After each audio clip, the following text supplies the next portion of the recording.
Back in 1981, Warren Buffett talked about a metric in a Fortune magazine essay that he co-authored.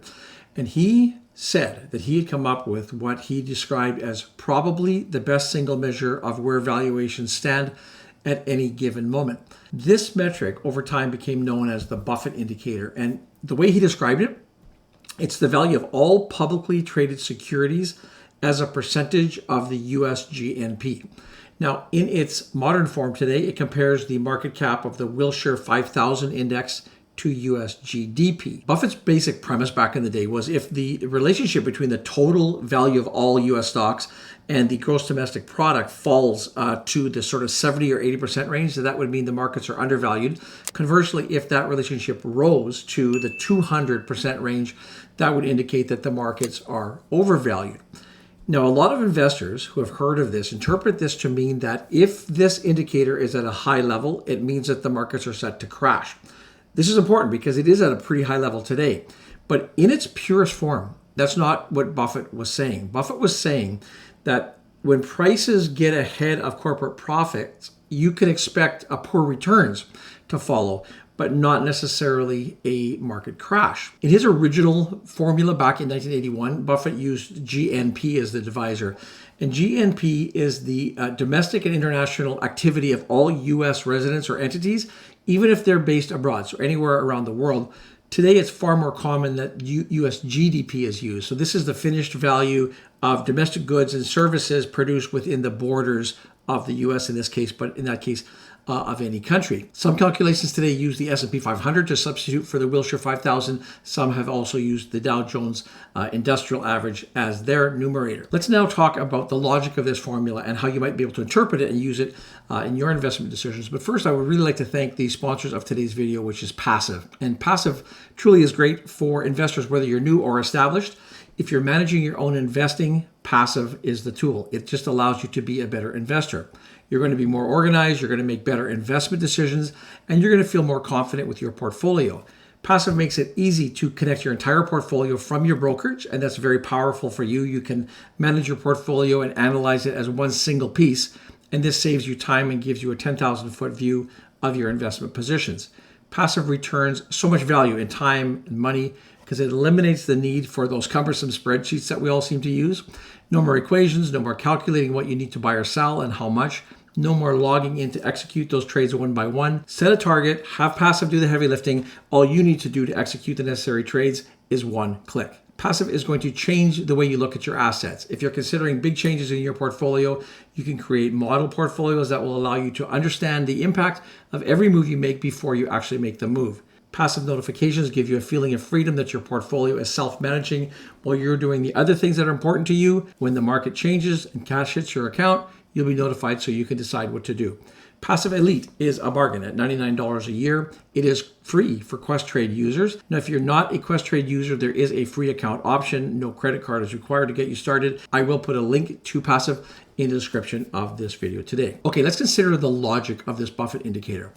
When corporate profits are elevated, the PE ratio, which is very commonly used, may actually look quite reasonable even with the high price of the shares.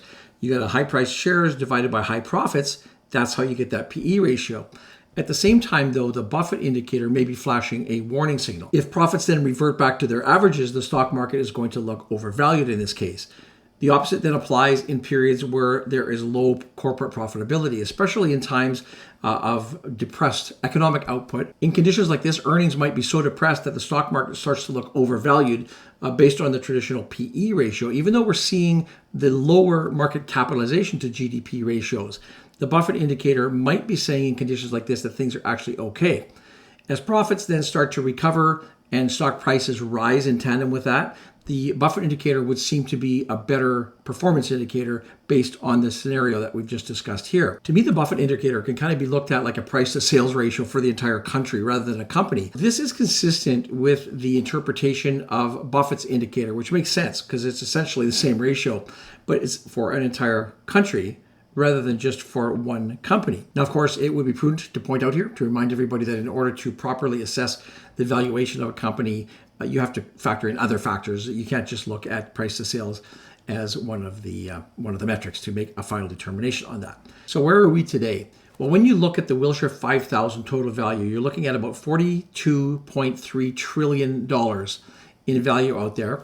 The US GDP, recent numbers, 26.5 trillion approximately. So if you take that 42.3 divided by the 26.5, you're going to come up with a ratio of 159%. Now, I want to show you a chart here that I pulled from longtermtrends.net, a really good chart that shows you this Buffett indicator. And we look back here, going back as far as about 1970, and we can see that orange line, what has happened with that indicator along the ways.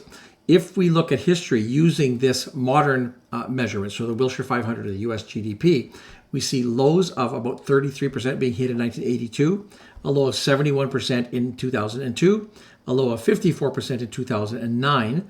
We then see a high of around 81% in 1972, a high of 141 in 2000, and a high of 105% in 2007.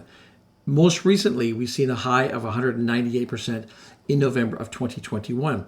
Now, as I mentioned, today we are sitting at 159%. So historically, if we look back over this using this indicator, we'll see that that is sort of in that higher valuation band, certainly closer to the top now. Another thing we really have to look at here, if we look at just this metric, we can definitely see a potential flaw in how we might interpret it. The Buffett indicator has been above 120% since Q3 of 2016, since August to be specific. We've seen that number a high. This means that stocks have been overvalued for about 6 years, according to the metric. Now, if we had expected a crash based on this, if we had gone to cash, obviously we would have lost out with considerable growth. If we just look at the major North American indices here, we can see that since August of 2016, we would have left a lot of money on the table had we just gone with this one indicator. Let me share my thoughts on this indicator with you. First of all, really important to recognize that this is a valuation metric and it's not purely a market timing indicator. Even though it's trading at a higher range now, it's not saying that the market's about to crash and you have to go and sell everything. The metric measures valuations as of today, current valuations. And as we know, excessive valuations can be reflected in investor psychology. That may be what's happening today, for example, in the tech sector. The key here, though, with this indicator, it will provide what I would say is a reasonable estimate of long-term returns going forward. And it's quite logical. If you overpay for something, whatever that product is today, you can expect that your longer term returns to be less than if you bought it at a cheap valuation. So, I would say crash or not, that's probably where we are today. It's not so much about the markets crashing, it's more about setting the expectations, I would say, for the coming decade or so. Now, all metrics, and the Buffett indicator is no exception to that rule, have some shortcomings. I'll run through a few of those here right now. The Buffett indicator itself, I think, is a great high-level metric, but it's also very, very simplistic, right? And a perfect example is it considers top-line revenue, but it doesn't factor in profitability into its calculations there. Also, if you look at the trend, this ratio has been trending higher over a very long period of time, for about the last 40 years or so. So it's reasonable that a lot of investors are questioning what is a reasonable average that should be used. The mean is in the 75 to 80% range, but many people believe that sort of 100 is a more appropriate number to indicate whether in fact the markets are overvalued. I mean, that's up to each person to determine, but I believe that, like a lot of people, the new normal should probably be close to 100 or maybe even higher than that. Lastly, I'll point out that the Buffett indicator is impacted by the percentage of companies that are publicly traded versus private. And all else being equal, if there was a large percentage of increase of companies that are public versus private, that also would cause the indicator to go up, even though nothing has changed from an overall valuation perspective. A lot of people I know look at this metric. It's very easy to misunderstand, but it does give us a sense of where valuations are at. Like all, it's not a silver bullet, though. Now, there is another metric, which is called the PEG ratio, the price to earnings to growth, and it's like the price to earnings ratio on steroids. You can learn more about that by watching this video right here. There will be a link for our Investing Academy in the description below.